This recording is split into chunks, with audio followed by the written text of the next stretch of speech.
Aleluia, glória a Deus. Os irmãos podem sentar. Eu acho que, não sei se eu estou enganado, mas acho que a terceira música hoje à noite foi uma música nova, né? A que a Rebeca solou. Foi cantada no culto da JNI. Muito bonita, né, irmãos? Parabéns a Rebeca também, como ela fez o solo dessa canção.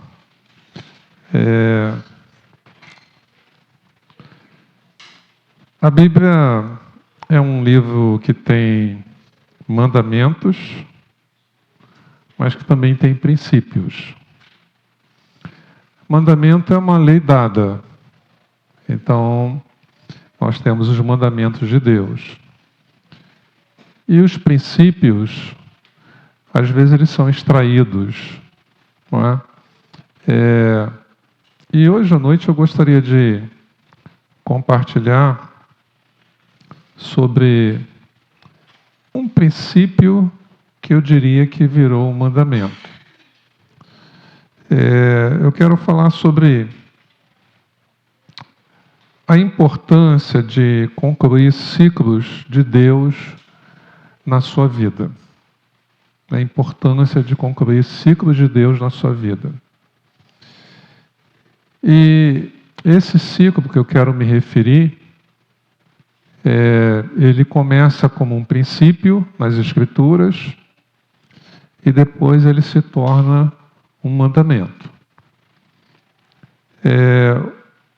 Que princípio seria esse? O princípio de 7 dias ou de 7 anos?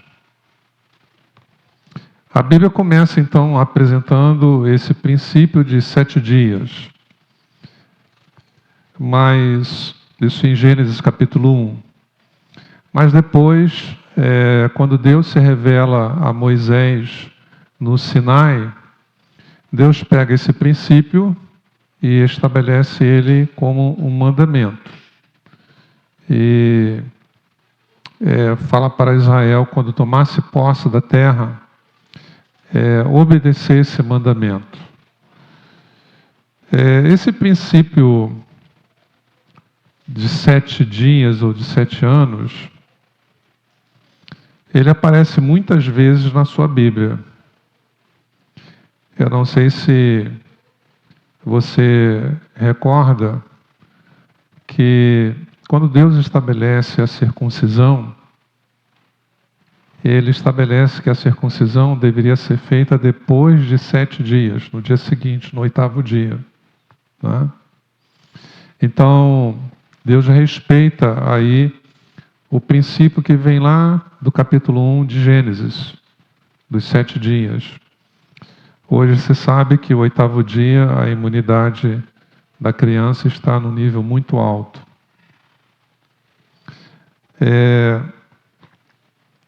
Eu não sei se você lembra do rei Davi, quantos anos ele foi rei. Ele foi rei durante 40 anos. Mas sabia que esses 40 anos são divididos em 2 partes? Primeiro ele reina 7 anos em Hebrom. Depois 33 anos em todo Israel. Mas você tem aí no reinado dele, que durou 40 anos, como que esse princípio de Deus ali estabelecido. Primeiro 7 anos, depois mais 33, e que perfazem os 40 anos. Mas no livro de Atos, eu gostaria que você também tomasse conhecimento sobre algo que eu acho interessante. No capítulo 2 de Atos, você deve recordar, fala para nós sobre o que? A descida do Espírito Santo.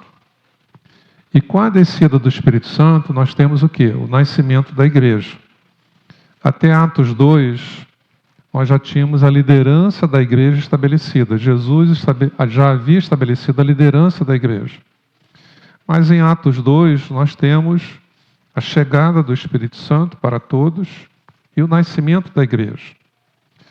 Atos 2 seria, em termos de data, ano 30 da nossa era.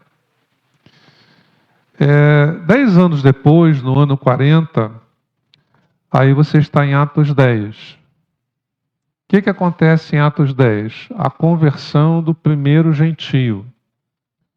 Algo tão importante que ficou registrado, que foi a conversão de Cornélio e sua família.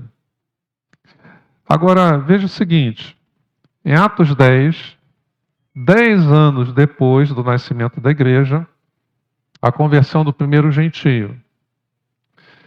7 anos depois, o chamado missionário do apóstolo Paulo. Então, isso no ano 47. 7 anos depois. Eu estou dando esses exemplos porque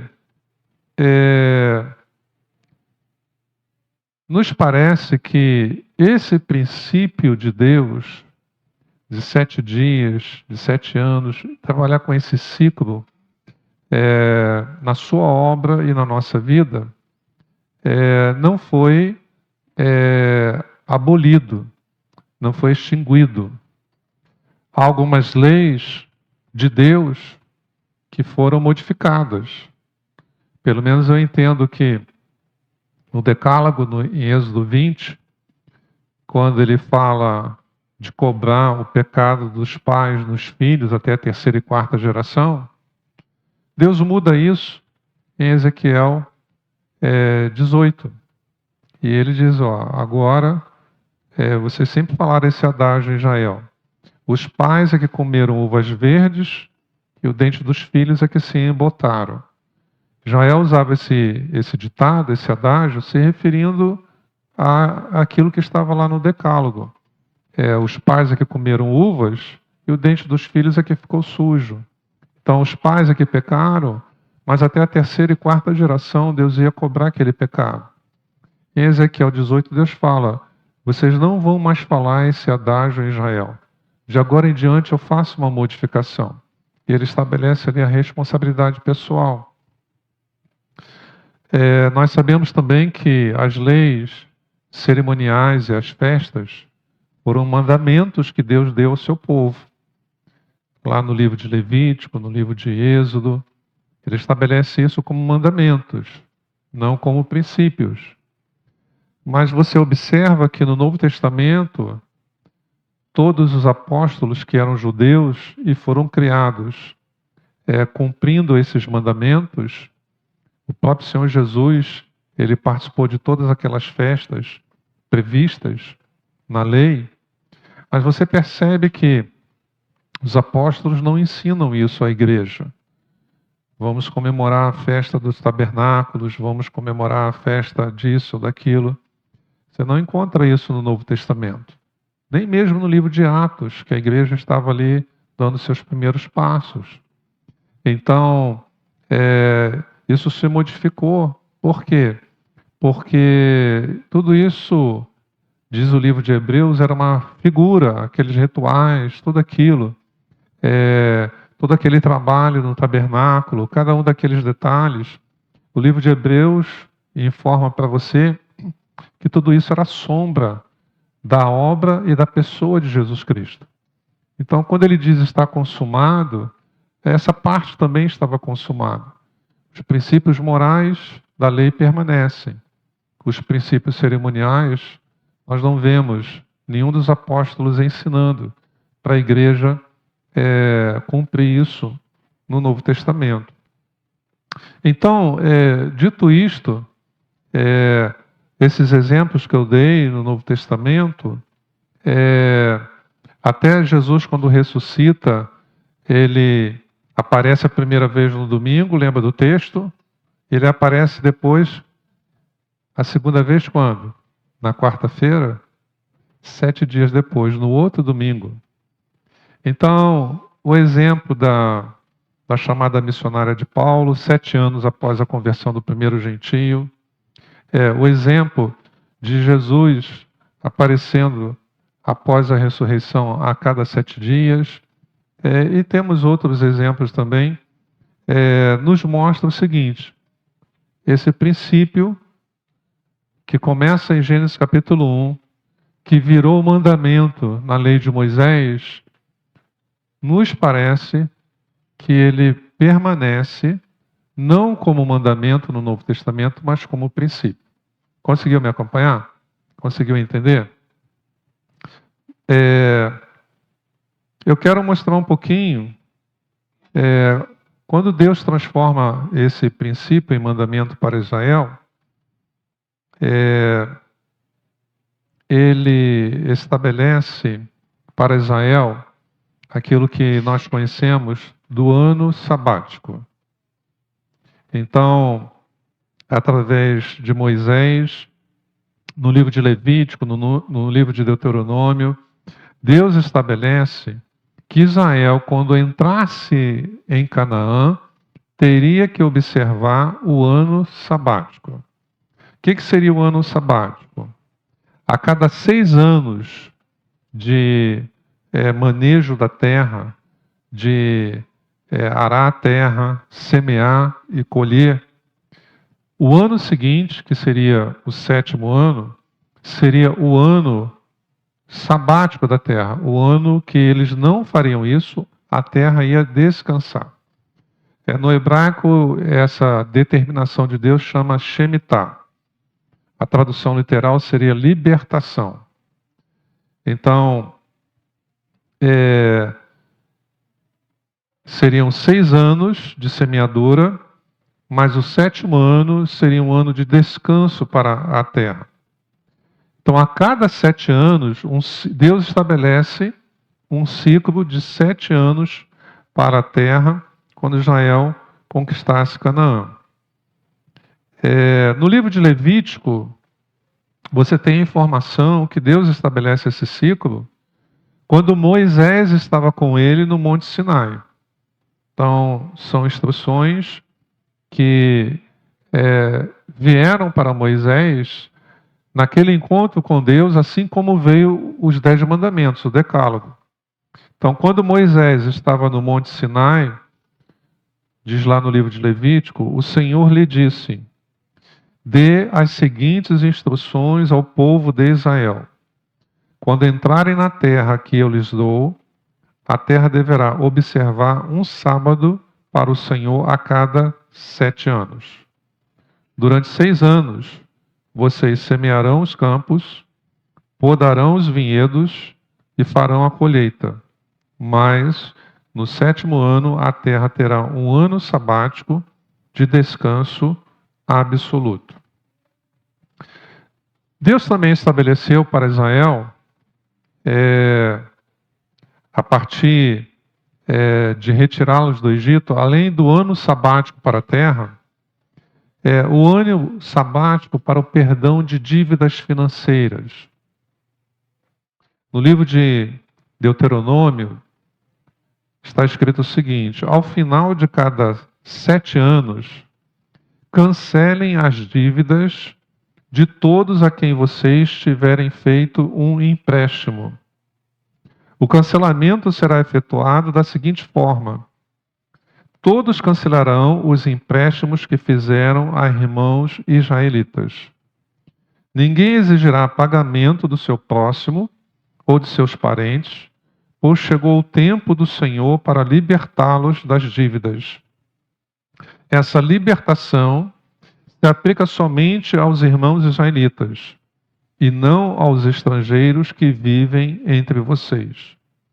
Não deverá haver pobres entre vocês, pois o Senhor, seu Deus, os abençoará grandemente na terra que lhes dá como herança. Então, Deus os tira do Egito e na caminhada, no encontro que ele tem com Moisés, o princípio que nasce lá em Gênesis capítulo 1, ele começa a estabelecer como mandamentos. Um deles no setor agrícola, e você sabe, o mundo naquela época era agropecuária, não era um mundo industrializado. Então, era agricultura e pecuária, E aí Deus fala, olha, na agricultura, a cada 6 anos, o 7º ano de descanso. Em relação ao sistema financeiro, ele fala, olha, quem fizer empréstimo não conseguiu pagar, é seu irmão, é de Israel também. Se durante 6 anos a pessoa não conseguiu pagar, no 7º ano, é um mandamento que eu estou estabelecendo. Você vai perdoar aquela dívida. O devedor vai estar perdoado. Agora, abra sua Bíblia em Jeremias capítulo 34, versículo 13 e 14. Você vai descobrir o que aconteceu com esse princípio que virou um mandamento. Israel negligenciou esse princípio que virou um mandamento. E você sabe, o profeta Jeremias, no Reino do Sul, ele é o último profeta antes do cativeiro na Babilônia. Ele ainda está vivo quando o cativeiro começa.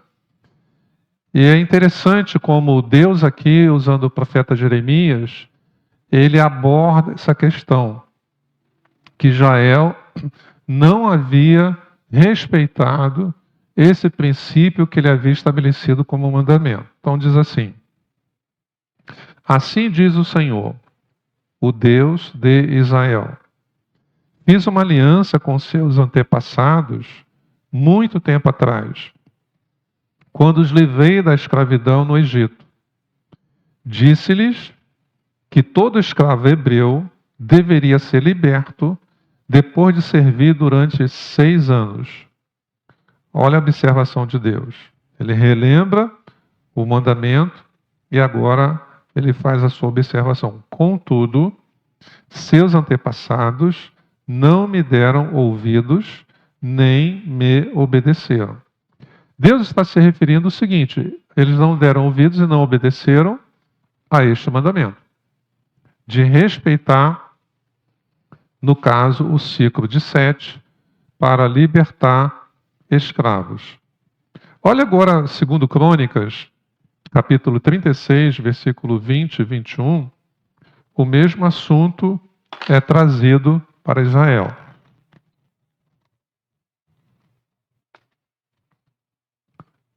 Diz assim, os poucos habitantes que sobreviveram foram levados para o exílio na Babilônia e se tornaram servos do rei e de seus filhos, até que o reino da Pérsia conquistou o poder.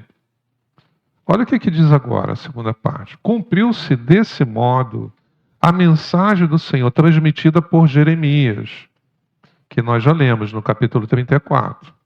A terra finalmente desfrutou seu descanso sabático e permaneceu desolada até que se completaram os 70 anos, conforme o profeta havia anunciado. Você entendeu? Então, nós estamos acostumados a ouvir que o cativeiro na Babilônia ocorreu por causa da idolatria de Israel. Certo ou errado? Certo. Mas o que eu estou te passando hoje à noite, que não foi só a questão da idolatria, mas foi a questão de Israel não respeitar esse princípio que virou mandamento. Então Deus usa o profeta Jeremias para dizer, há muito tempo atrás, com seus antepassados, eu estabeleci esse mandamento. Os seus antepassados não respeitaram esses mandamentos. Então, no livro de Crônicas, aí fica mais claro ainda, que nós lemos, em que fica relacionado o cativeiro babilônico com a atitude de Israel de não respeitar esse ciclo estabelecido por Deus de 7 anos. Então eles ficariam lá 70 anos e alguns já fizeram as contas dizendo o seguinte: cada ano desses 70 anos representava um sábado que Israel havia desobedecido esse mandamento de Deus. Tá? Então daria acho que 490 anos. Então, Os 70 anos, eles foram uma penalização de Deus a Israel por não guardar esse descanso da terra a cada 7 anos, não guardar o perdão da dívida do próximo a cada 7 anos. Então, e Israel teria feito isso ao longo de 490 anos. Tá? Dizem os estudiosos que Israel negligenciou esse princípio que virou mandamento desde o tempo do rei Saul. Tá? A terra ficou sem descansar os seus sábados. Então, o que havia de importante em Deus estabelecer o perdão das dívidas no 7º ano, o descanso da terra no 7º ano. Qual seria o significado? São 3 os significados de Deus estabelecer isso para Israel. E isso tem a ver conosco também. Tá? Você lembra que a provisão do maná, eles não podiam guardar para o dia seguinte, eles tinham que pegar aquilo que era para aquele dia. Então, um dos princípios que Deus estava ensinando para Israel, quando ele diz, olha, no 7º ano, perdoa dívidas e descansa a terra, é o princípio da confiança que devemos ter em Deus. É o princípio de que você reconhece Ele como Senhor e que Ele cuida daquilo que você não pode cuidar. Ninguém, pensando naturalmente, ia pensar assim, eu posso me dar o luxo de ficar 1 ano sem atividade comercial. Sem plantar, sem colher e sem vender. Mas Deus havia dito isso. E obedecer a isso era um sinal de confiança. Toda vez que você obedece a Deus, é um sinal de confiança. É submissão? É. Mas você também está demonstrando, eu vou me submeter e obedecer a Deus porque eu confio nele. Então, por isso que quando Israel não cumpre, ela está cometendo o pecado de não confiar em Deus. E vem o castigo. Então, esse era um objetivo. Israel, ao observar esses ciclos de 7, amadurecer na sua confiança em Deus. Segundo objetivo, era Israel aprender a respeito da gratidão a Deus.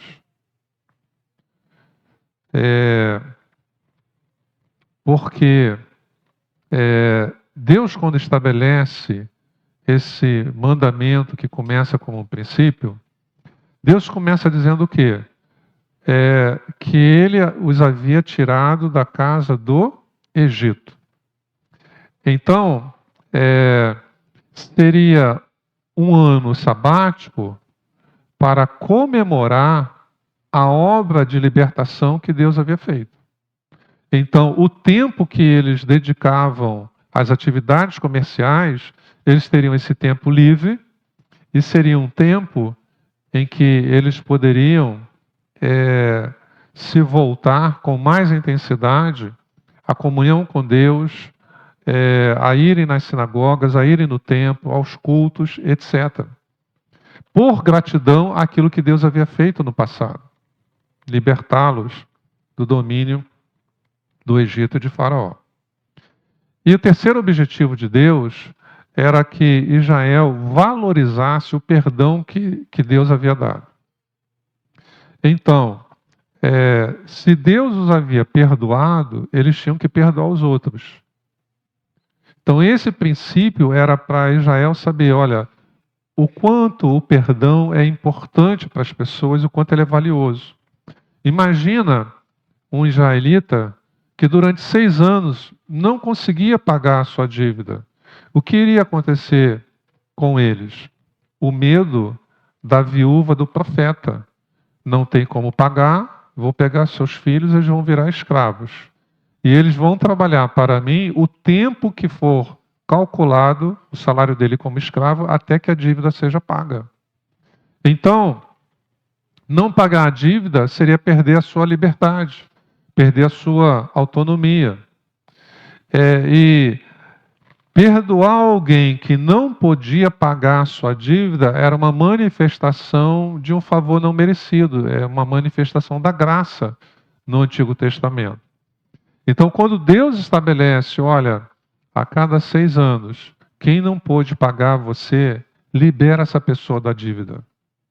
Diz a ela que a dívida dela está perdoada. Né?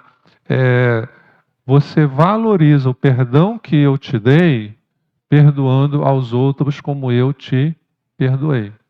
Você não merecia e eu te perdoei. Não é? Você não tinha como me pagar o que você me devia ao desobedecer meus mandamentos, mas eu te perdoei. Agora, imita a minha graça e imita o meu amor, perdoando quem não pode pagar você, quem você acha que não merece ser perdoado, mas libera o perdão. Então Deus queria ensinar para Israel a confiar nele, a ser grato pela libertação que ele havia dado e demonstrar que valorizava o perdão que havia recebido. E eu quero terminar mostrando três importantes conclusões que nós podemos tirar sobre o que eu já tentei te demonstrar, esse princípio que virou mandamento e que, ao meu ver, no Novo Testamento ele não é extinto. Deu para entender? Se você não entender esse caminho que eu estou fazendo,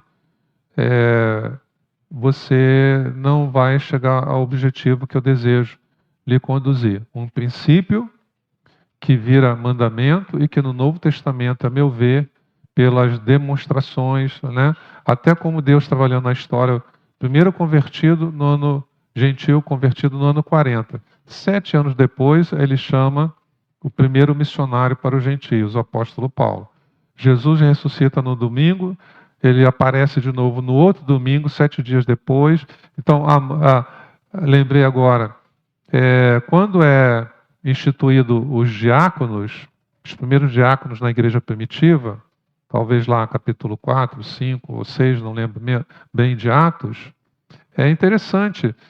Quando a gente não observa essas coisas, passa batido, então a gente acha que não é uma mera coincidência. Mas por que não foram 8? Por que não foram 9? Por que não foram 5? Quantos diáconos foram eleitos pela primeira vez? 7. Né? Quantas cartas de Jesus às igrejas no Novo Testamento? 7. Então, estou lembrando agora de mais esses exemplos para você me acompanhar. O princípio começa em Gênesis 1. Vira mandamento para Israel. Mas me parece que ele não é extinto, como as festas cerimoniais foram extintas com o sacrifício de Jesus. Então, concluindo, eu queria primeiro trazer a ideia de Gênesis capítulo 1. Você lembra então que há 6 dias da criação e no 7º dia já há uma finalização no 6º dia e no 7º dia o princípio estabelecido, o princípio do descanso. Mas eu queria hoje à noite colocar para nós que o princípio também ali estabelecido é que algo estava concluído, algo estava terminado. Porque isso Deus deixa bem claro antes de estabelecer o 7º dia como descanso. A Bíblia diz que Deus viu tudo que estava feito, desde o primeiro dia até o 6º, e diz assim, está muito bom. Não precisava de retoque, não precisava de reparos, não precisava de reforma, estava muito bom. Então, no dia seguinte, ele descansa, e ali está o princípio de que, trazendo para nós, às vezes, você não percebe, nós não percebemos, porque quando a gente não conhece o princípio, a nossa atenção não se atém a isso, né? Mas, assim como a criança recém-nascida, o menino, tá? Ele vem no sétimo dia, no sétimo dia, vamos dizer, o seu sistema imunológico está mais amadurecido e no oitavo dia está no pico, né? Então ele está pronto, naquela época, para passar pela cirurgia da circuncisão, não havendo os cuidados de asepsia como tem hoje, os recursos que tem hoje. Então, para ele estar protegido de uma inflamação que poderia virar uma infecção. Então, às vezes, nós não percebemos quantas vezes isso acontece na nossa vida de Deus concluir uma obra, Deus concluir uma situação na sua vida, Ele dá um fechamento em 7 dias. Em Gênesis capítulo 29, versículo 20, você tem Jacó esperando 7 anos para se casar com Raquel. Ao fim de 7 anos, ele toma então Raquel como esposa, e ali então, esse ciclo, se no primeiro exemplo eu estou colocando como 7, indicando que houve um fechamento, houve uma conclusão, houve uma finalização de uma situação, de uma circunstância na minha vida, na sua vida. Esse segundo exemplo, tirado de Gênesis 29, verso 20, é que 7 anos também pode representar um tempo de espera que é finalizado. Então, aquilo que é desejado, que é esperado, às vezes, sem nós percebermos, sem nós termos a atenção para essas coisas, passa 7 anos, aquilo ali acontece, né? Aquilo se conclui, aquilo se efetiva, e não é mais algo a ser alcançado, o tempo de espera acabou, né? E Deus traz nas suas mãos. O terceiro e último exemplo, quero deixar baseando-me em Gênesis capítulo 41, é aquele sonho que Faraó tem, que envolve 7 vacas magras, 7 vacas gordas, e que Deus dá a interpretação a José, e ele diz que as 7 vacas magras representam 7 anos de escassez, e as 7 vacas gordas representam 7 anos de fartura. Mas uma coisa que nós podemos extrair ali daquela ocasião é que, neste caso, estava sendo indicado que quando se concluísse 7 anos, uma grande mudança ocorreria. As coisas não continuariam a ser como estavam sendo antes. Uma grande mudança iria ocorrer. Então,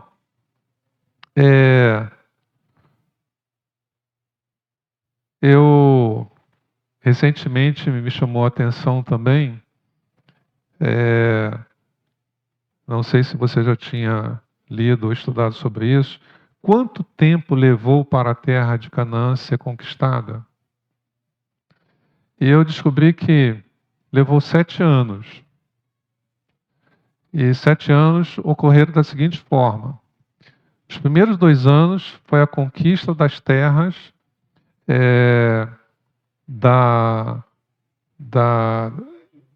do lado oriental do Jordão, ainda na liderança de Moisés, tá?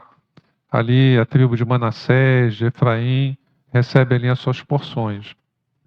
Quando Moisés morre, que Josué assume, aí leva mais 5 anos para conquistar as terras do lado leste do Jordão.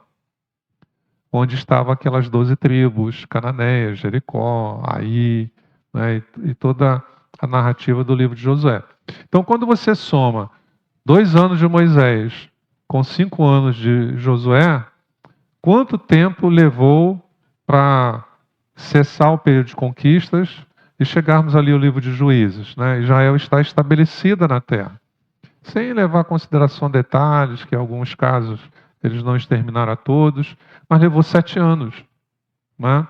Então, 7 anos foi o tempo da conquista de Canaã. E eu gostaria, então, que você pudesse pensar, será que, em alguns casos na sua vida, Deus tem trabalhado com esse princípio e você não tem percebido?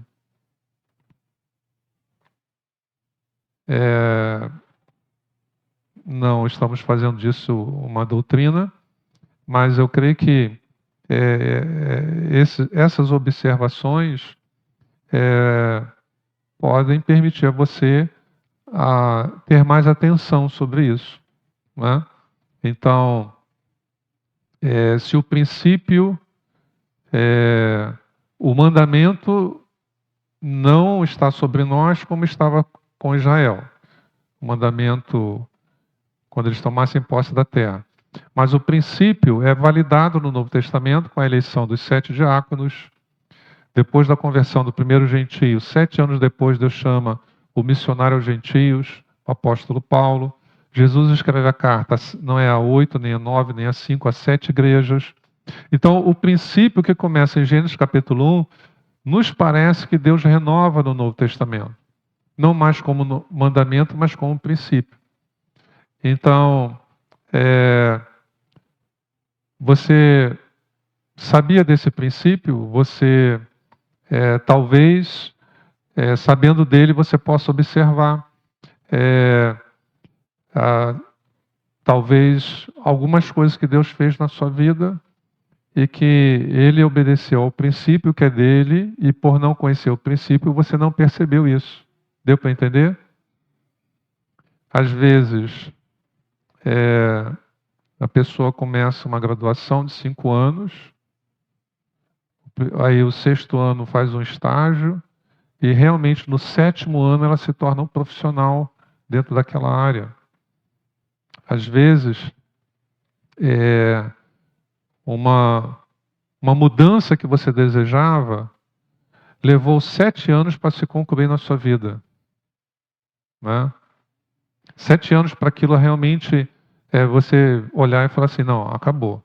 Agora não tem mais nenhum vínculo com esse local, não tem mais nenhum vínculo com essa situação. Está concluído. Então, eu quero fechar com isso. Quando eu conheço o princípio, eu fico mais atento. Quando eu desconheço, vou usar uma linguagem bem simples, ele passa batido. Né? Quem quer observar detalhes no seu relacionamento com Deus, fica aqui para você hoje esse princípio, tá? Que pode estar ocorrendo na sua vida sem você perceber, né? Se você estiver atento e informado, eu acho que você vai valorizar e você vai poder, com o objetivo que Deus tinha com Israel, de, observando o princípio, demonstrar gratidão, confiança nele, eu acho que isso pode ajudar a sua vida espiritual. Algumas coisas em que você vai orar, em 7 dias vem a solução. Pode vir até em 7 minutos, mas considerando dessa forma. Algumas coisas que você vai levar 7 anos orando, e quando você não conhece o princípio, chegou o dia que Deus deu a solução. Não é? Aquele objetivo foi alcançado. Mas você não percebeu o princípio, nem percebeu, puxa, tem 7 anos que eu estava orando sobre isso. Não é? E quando você conhece, fica mais fácil para você identificar. No processo que eu e minha esposa passamos com a nossa filha caçula, eu observei isso. Depois eu perdi essa agenda. eu tinha escrito todos os números 7 que haviam passado naquele processo. E só dava 7. Né? Isso para mim era bom, era um consolo, porque se eu conhecia essa verdade e eu só via 7, por exemplo, vou dar alguns exemplos. Ela internava, ficava 7 dias. Às vezes uma outra internação era 14, sempre múltiplos de 7. Né? Começa com 7 anos. O quarto que era que ela ficava internada era 7 ou múltiplo de 7. Agora, leito 7, se eu não conhecesse o princípio, é o que eu estou explicando para você, isso tudo ia passar batido. Agora, foi bom? Foi bom, porque era como se Deus falasse para mim, eu posso não estar fazendo o que você gostaria, mas eu estou no controle disso tudo. Então, eu tinha mais facilidade de consolo e reconhecer a soberania e a presença de Deus no processo, porque eu identificava o princípio. Ele falava ao meu coração. Então, eu compartilho isso contigo, porque Deus é um Deus de detalhes. Não é? E quanto mais detalhes você sabe, isso pode ser melhor para a sua vida espiritual. Tá? Então, nós vamos orar, vamos ficar em pé.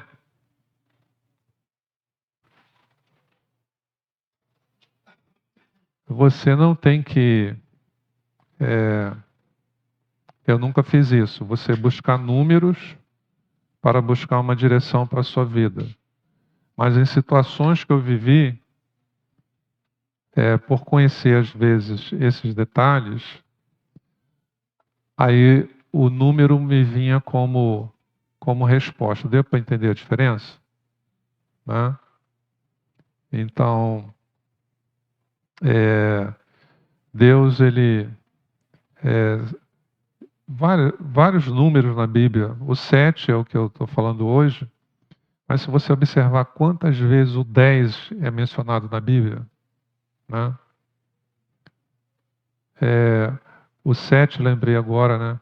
O milagre da multiplicação dos pães, olha o 7. 5 pães e 2 peixinhos. E a sobra, um número também muito importante na Bíblia. Quantos cestos sobraram? 12. Você sabe o que significa o 12? Governo divino. Então, quando você, por exemplo, sabe o significado das cores no sinal de trânsito, vermelho, o significado é o quê? Parar. O amarelo é o quê? Preste atenção. Falta pouco tempo para fechar, para acender o vermelho. E o verde? Siga tranquilo, pode passar. Então, neste caso, faz toda a diferença você conhecer o significado dessas cores que são usadas no trânsito. Você se livra de um acidente, de causar um acidente. Então, essas questões na Bíblia, né, esses detalhes, nos ajudam. Às vezes, Deus usa para te dar informação, para te mostrar, e aquilo pode servir de um consolo, de um conforto. Você identificar Deus agindo ali, né? Então, é o 3, é o 10, é o 12. E hoje à noite tenho falado para você sobre o 7. Então, que Deus abençoe você, tá? Não precisa ficar, como eu falei, buscando números, né? Mas se aparecer, quem sabe você pode identificar, né? Deus agindo na sua vida segundo o princípio que é dele. Que se você conhece ou não, o princípio dele, ele é inalterável. Deu para entender? Se eu identifico ou não, mas o princípio atuou. Então, melhor eu conseguir identificar. Então, vamos orar? Senhor nosso Deus e nosso Pai, hoje à noite o Senhor tem nos falado algo que pode parecer novo para nós. E a Tua palavra, ela tem essa característica de trazer luz. E quando ela traz luz, ela retira as trevas de nós. E tentei passar, Senhor, para meus irmãos hoje à noite, algo que o Senhor tem me ensinado ao longo dos anos, algo que eu tenho visto na minha vida nos últimos dias.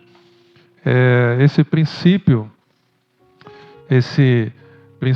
que começa em Gênesis capítulo 1, onde o Senhor trabalha com o ciclo de 7 dias ou de 7 anos para mudar situações, para findar o tempo de espera, para nos dar a oportunidade de crescer na nossa confiança, na nossa gratidão e na prática do perdão. Nada na tua palavra é por acaso, nada é sem sentido, nada é sem propósito. Nós vemos que o Senhor Jesus, Ele ressuscita e a primeira aparição dele no domingo e a segunda 7 dias depois, 7 diáconos foram os primeiros escolhidos. 7 anos após a conversão de Cornélio, o Senhor levanta o apóstolo Paulo como missionário aos gentios. E no último livro da Bíblia, o Senhor retorna esse princípio, Jesus se dirigindo a 7 igrejas na Ásia. Ajuda-nos, Senhor, a perceber o Senhor agindo em nossa vida em mínimos detalhes, para que nós possamos nos sentir seguros da Tua presença, para que nós possamos tributar a Ti a honra e a glória devida, para que nós possamos obedecer e seguir, ó Deus, o nosso caminho de uma maneira mais sábia, mais atenta, com os nossos olhos espirituais mais abertos, percebendo melhor a Sua maneira de agir na nossa vida, aquilo que está acontecendo. Ó Deus, o Senhor tem princípios que são eternos. Abençoa o Teu filho, a Tua filha, cada um de nós que chegamos à Tua casa hoje à noite, ó Deus, e que essa palavra ela possa produzir os frutos que nós precisamos que ela produza em nossa vida e que o Senhor deseja que ela venha produzir. É a nossa oração em nome de Jesus. Amém e amém.